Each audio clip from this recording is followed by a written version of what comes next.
Hi, this is Diane Pally again, and today I'm going to show you that you too can paint a watercolor.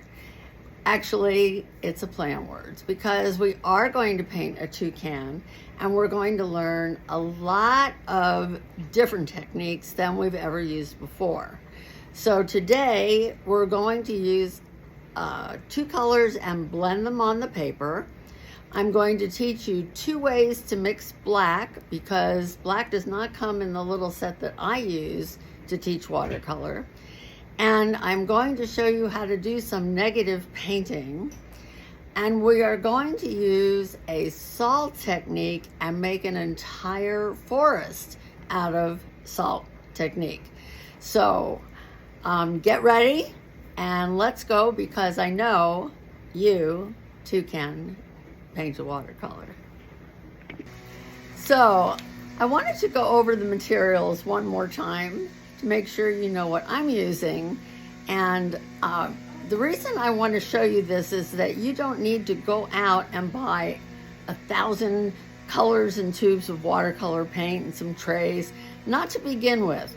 To begin with, we only need actually 6 colors, but we get a few extra in this Sketchers pocket set. So I'm going to suggest, because I did do some research, and you can find this in a lot of places, but on Amazon, the prices are really good. So the paints that I use are this Cotman pocket sketch box, and it has 12 colors in it. First of all, we unwrap 11 because I do not use the white in my paintings. Maybe later we'll use some white, but not for quite some time. And if you use white and you mix it in your other paints, you have a chance of fouling your paints. So unwrap all the little half pans except for the white one. So you have a warm and a cool yellow, a warm and a cool red, and a warm and a cool blue, which are the primary colors. And actually with these colors, you can make any color that you want. It just depends on the order that you mix them. But that's a complicated lesson for later. For now, if you're using this box, you just need those colors, a warm and a cool of each of the primary colors, 2 colors of green, maybe a sap green and a viridian, or a sap and a Windsor green. We have a yellow ochre, which is not a transparent color, and we have 2 shades of brown, a burnt sienna and a burnt umber. With those colors, we are going to have a beautiful outcome on this painting. Also, I have used these 2 brushes, which are Polar Flow brushes, for over 20 years. I have a round 8.5 inch flat. And so I'm going to suggest that you look for Polar Flow, which I also found on Amazon for less than $13. And there are 7 brushes in this starter set. It looks like this, Polar Flow, and we will use some of the other brushes in other paintings.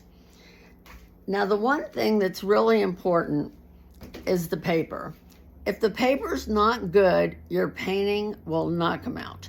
So I have 2 suggestions for you today because I did some experimenting. My favorite, my personal favorite, is Arch's 140-pound cold press paper, which comes in a 9x12 pad that has 12 sheets. Those 12 sheets are about $20. Now, interestingly enough, I found another paper on Amazon that I did try out, and it's called TEC Unite, and it doesn't say that on the front. It just has like a little picture on the front of the pad of paper, so you'd have to click on it to find out that it's actually TEC Unite. Now for this, you can get, let's say, 60 sheets of 6x9 for $10. Or you can get 120 9x12s, which is what I'm using today, for $21, just $1 or so more than the arches. So as a beginner, I'm saying this paper will work out great. Plus, you can share it with your friends and you can all paint together at the same time. You need your own boxes and paints, but the paper, well, you can share a lot. So those are the materials. Now for this painting, it's very wet. So if you have a very wet painting, I'm going to suggest that you get a piece of foam core. I've had this piece for a very, very long time, and I covered it with clear contact paper, not a print because you don't want anything to throw off your color sense. So I covered it with clear contact paper, and then I taped down all the edges of my painting. I didn't bring a really big one. It should be bigger than your painting, but this one is the size of my painting. So I'll have to make do this time. But when you tape it down, use the whitest tape, the whitest masking tape that you can find, so it does not throw off your color sense.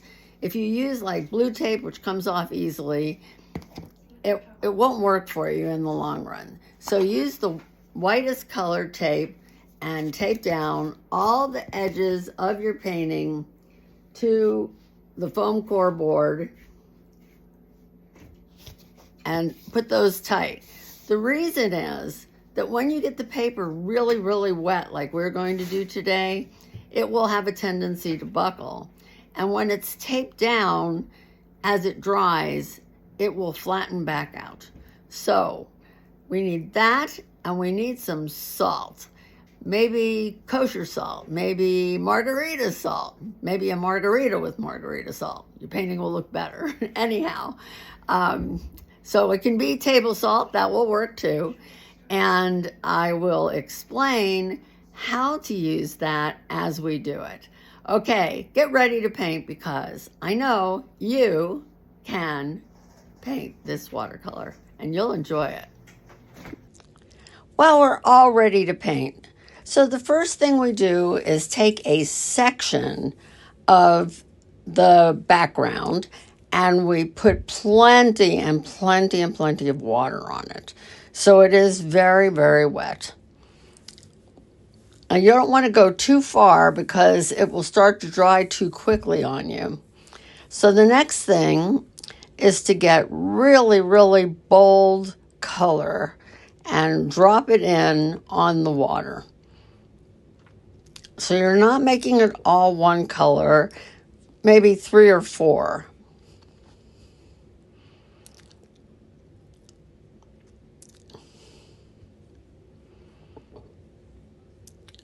This is going to be the forest.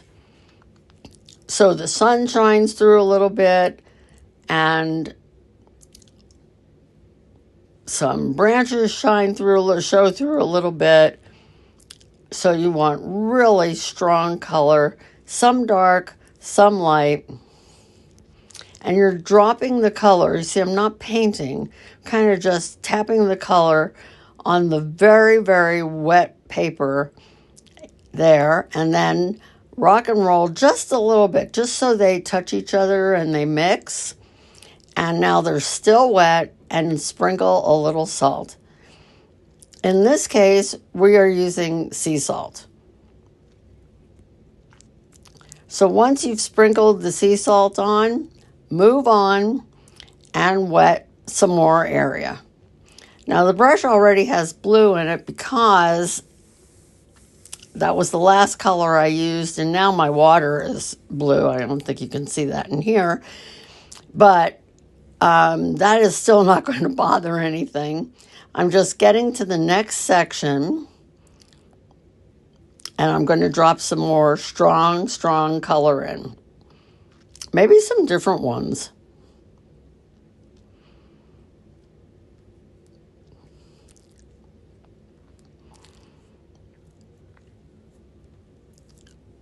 You don't need to fill every hole, but in my painting, this is going to be a really full forest, and the bird, the toucan, is at the edge of it. So I want to make it as full and as dark and as rich as I can.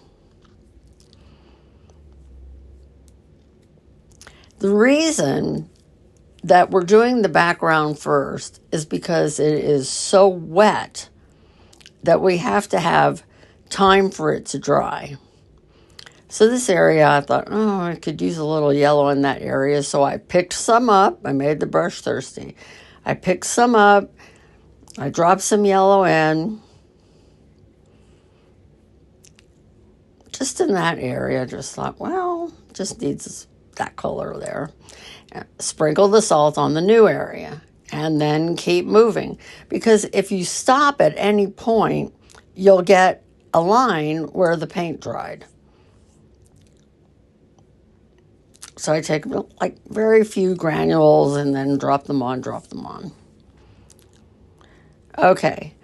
Now my daughter, who's trying a new paper and painting with some paints that we already had, is having a little more issue getting strong color. The reason is, as I told you, if the paper's not great, it's not usually going to come out. So her paper, as it turns out, does not behave as well as my Arches paper. And this is not the Tech Unite paper either. This is something I picked up at Michael's, and it's just not really great. So she's struggling a little bit with hers, but still working on it. Now hers is going to come out lighter than mine altogether. And the reason that's okay is because we are going to put a second layer on. But we have to wait for the salt to work. So you can see, this is back to mine, and you can see on mine how areas are textured because the salt was working. So I know this part of the beak is not going to touch the background because it's probably not real dry yet. So I'm putting some medium wet yellow on the beak where it goes. And then a little bit of red that I'm pushing just a touch so it mixes on the paper. I'll tilt the paper, let it run in a little bit. Here, I gotta help it along. There you go. So it runs a little. And next, I'm going to put the red on the top.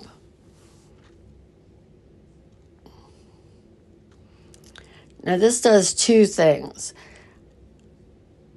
If I can leave some white area in between the bird and the background, I will. But this way, the red from the top brings the beak forward because it's red, and it also blends into the yellow, which is wet. So now you can see the beak come away from the background. And I'm helping this just a little bit. The brush, I have to make my brush a little thirsty to get some of that up, because it was just a little stronger than I wanted.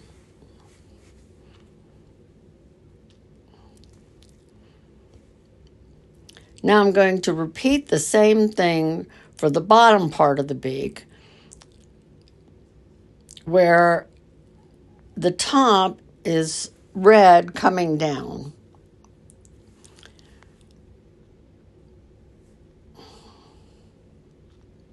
Oh, I'm sorry. See? Okay, here we go.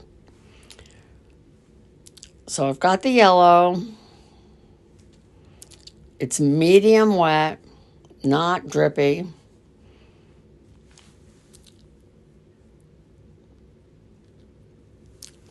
an edge of red,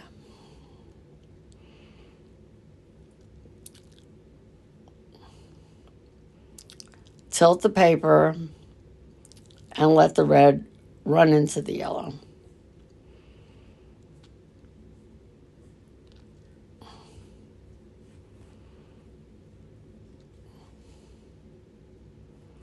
As you're looking at this, notice how many textures I have in the back. And there was only a light coating of the green on those leaves that we drew because we're negative painting those, which means we painted not the leaves. We painted around them, but not on them, except for one light wash. Now the background salt is still working.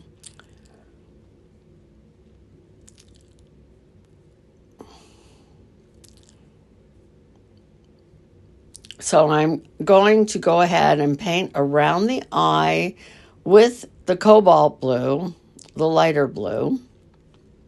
Mine may be cerulean, but it's the lighter shade of blue or the cooler shade of blue.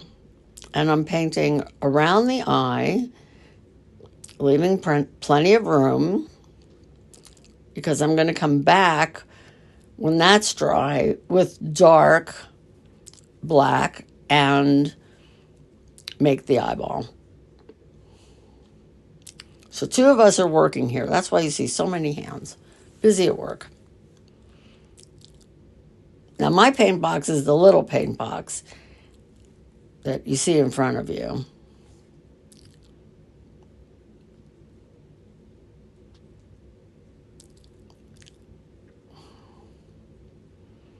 So if you take your brush and you take some water and wipe it around in the pans and then clean it up with the paper towel, you get to start fresh. So you should go get clean water and start with a fresh palette and then a new paper towel. So we're going to make black, and we're making black with the darkest green and alizarin crimson. The darkest green might be Windsor green, or it might be Viridian green.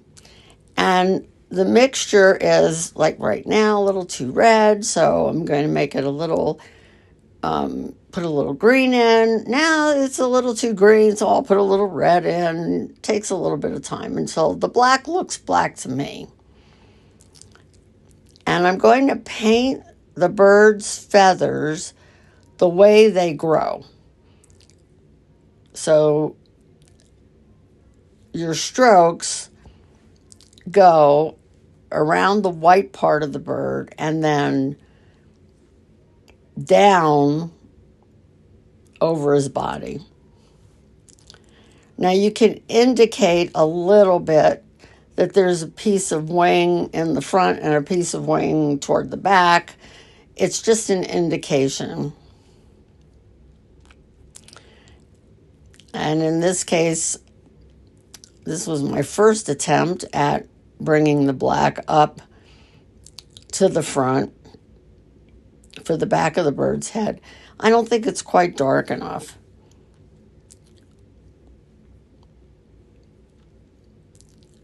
So I'll take some more black, work on the feathers, and come back, because if it's too wet and I put more paint on, nothing is going to happen anyway. Well, nothing good.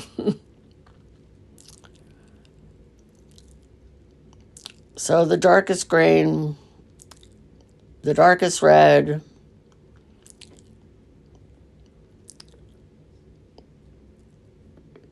until it's black. Nice, strong, there's some strong black there. And I'm painting at an odd angle because I know where the camera is, and I wanted to make sure you saw the direction of the strokes. I just want to help you that much. Because that is a very very awkward way to paint. Okay, a second way of making black is to use the French ultramarine blue, the darker of the blues, and burnt sienna, which is the lightest of the browns. So you can see first it looks a little gray. So the less water in there, the better it comes. So now it's looking black. So I have a second color of black, which adds a little dimension.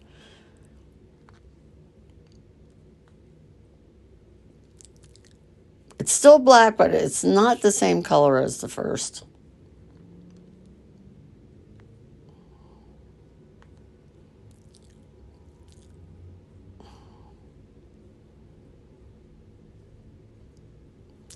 And for my preference, I'm thinking about this bird and his feathers.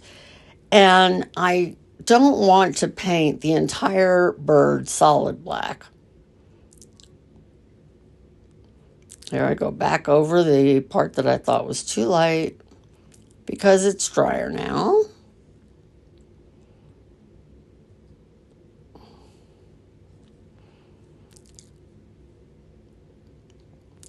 So how much of the feathers do I want to indicate but not paint the whole bird black? So here I am mixing ultramarine, burnt sienna, second kind of black.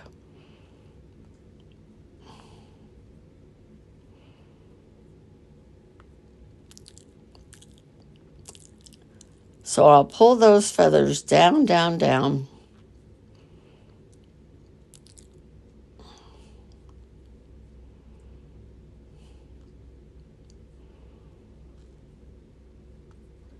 So he is a feathery toucan.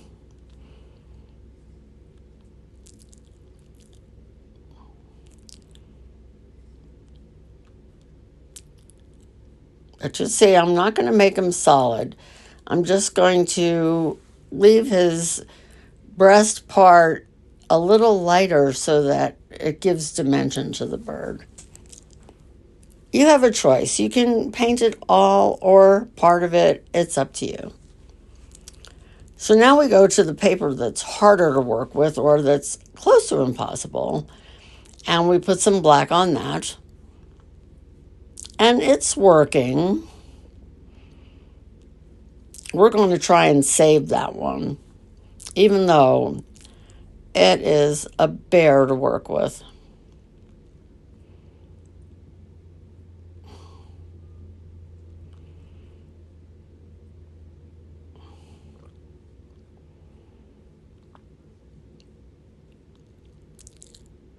So she's mixed. She has the alizarin crimson on there, and she has the very dark Windsor green also on there. This is my daughter, by the way, helping me. My daughter is helping me with the demonstration. My granddaughter helps film it and edit it.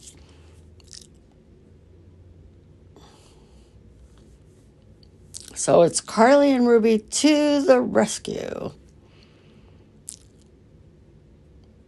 But you can even see on that paper, she is having a hard time getting black to land on the paper because it's the paper that makes it so hard.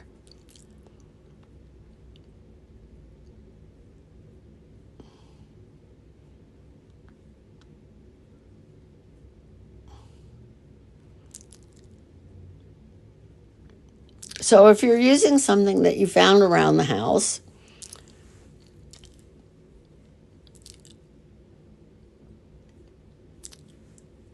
you never know what to expect.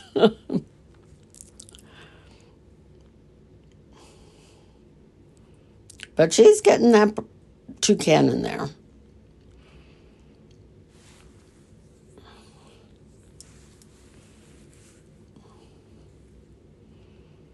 And you can see where her leaves are negative painted also because, well, they look kind of white here. Okay, we're back to mine, and I'm looking at all the different areas, and I'm touching around the beak to make sure that it's dry, because I'm going to put black in that beak in the front, and if it's not dry, the black will just run into whatever's next to it. So I'm making some more black using the Windsor green and the alizarin crimson while I'm pointing.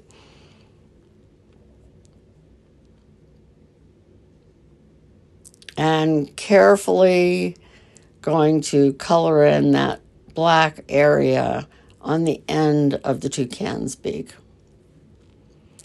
I'm doing this with the number 8 brush.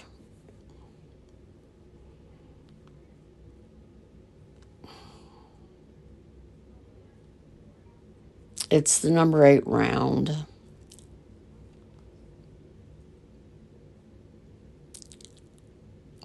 So I'm not chopping at it, but I'm carefully applying the paint.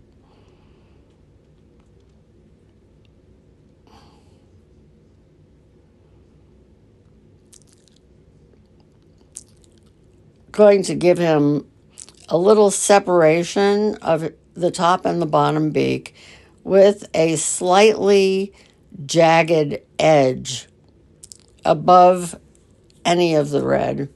So it's not really in the red, it's at the edge of the red. And I'll take that around the bottom of his beak, and I'm going to make a black line on the bottom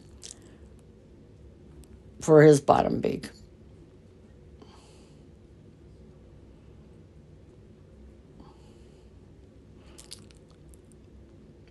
So there's more black on this bird. He has some black areas at the end of his beak toward his face or toward his head.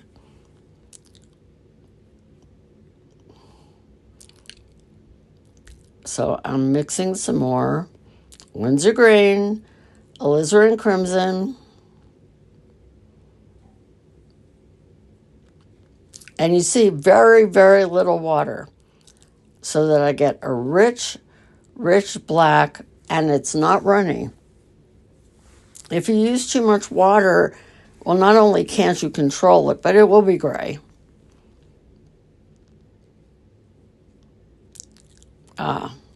Some detail around the eye. In this case, I made the circle of the eye, but I left a little white circle, which I drew first, so I knew where it was, to make the eye pop a little bit.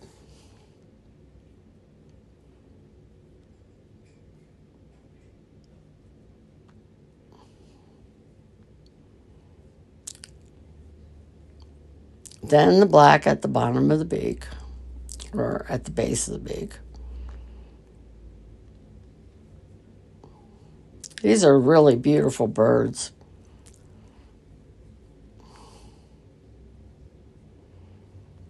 Now, as you're looking at the picture, doesn't it look like there's already a forest behind him? I mean, I would be okay, and this painting would be okay if I left it this way. But I did want to show you some more negative paintings, so I am going to do just a little more to it. Whether you choose to put another layer on is up to you, or whether you choose to glaze it is up to you. So there's his eye.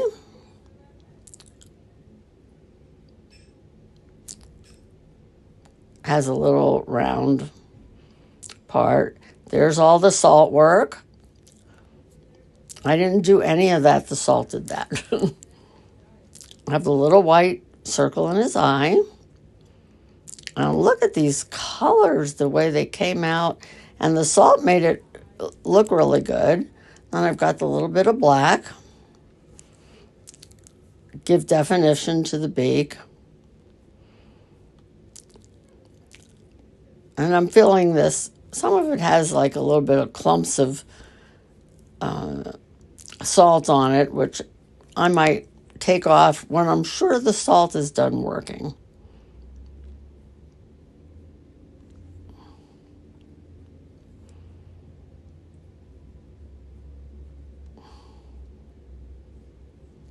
So here Carly's painting around the eye.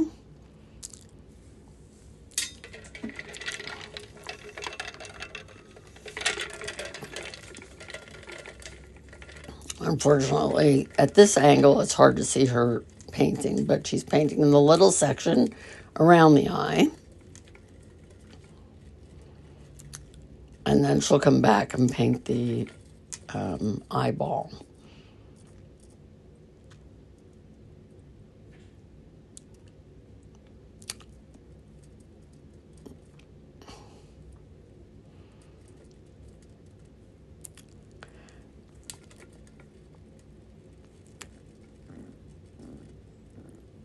Now, when you're done,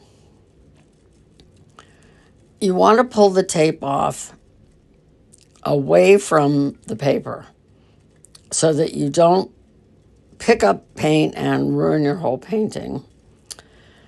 So what I did in between this time is I drew some trees, and I did use my pencil and I drew so I'd know where to go. And I drew some trees on top of what it was already there, and I glazed not the trees, but the other parts so that the trees would stand out. You'll see them in a second. So there are some extra trees in there. Now, if the background is a warm color, a glaze of a cool color will work. Well, that was a lot of work and a lot of techniques. So in this painting, we did negative painting here. We did a salt technique all the way around the whole toucan. So we have some areas that you would not get texture like this without the salt. Now, every time you use salt, it depends on how wet the paper is, what the color is, and how fast it's going to dry as to how much texture you can get here. So everyone will be different. But if you notice, we painted a section at a time and then salted it, and then another section and then salted it, so that at least we knew that the salt was going on a wet area. Now, remember in the very beginning, I mentioned about paper. Well, we tried a new paper on this one, and this paper was not the best. So it had a hard time grabbing the color. It didn't get rich. But as a result, it's still a good painting. So we mixed black. We painted the feathers the way that they went, the way that they grow. We mixed the color on the paper. We blended the color on the paper. We negative painted this area first, which means we just put one little coat on and that was it. No extras. And then when it was dry, we came back and drew the trees. It's easier if you draw them so you know what to paint and what not to paint. And the last glaze or layer to show up the trees and anything else that you want to show up is usually on the opposite side of the color wheel. So if you have a reddish area, then a bluish would be better over that area. Or if it was yellow, really a purplish would have been good over it. Or the blue works okay because you've got the warm color and then the cool color. A lot of the glaze on here is actually red, but you don't see that red.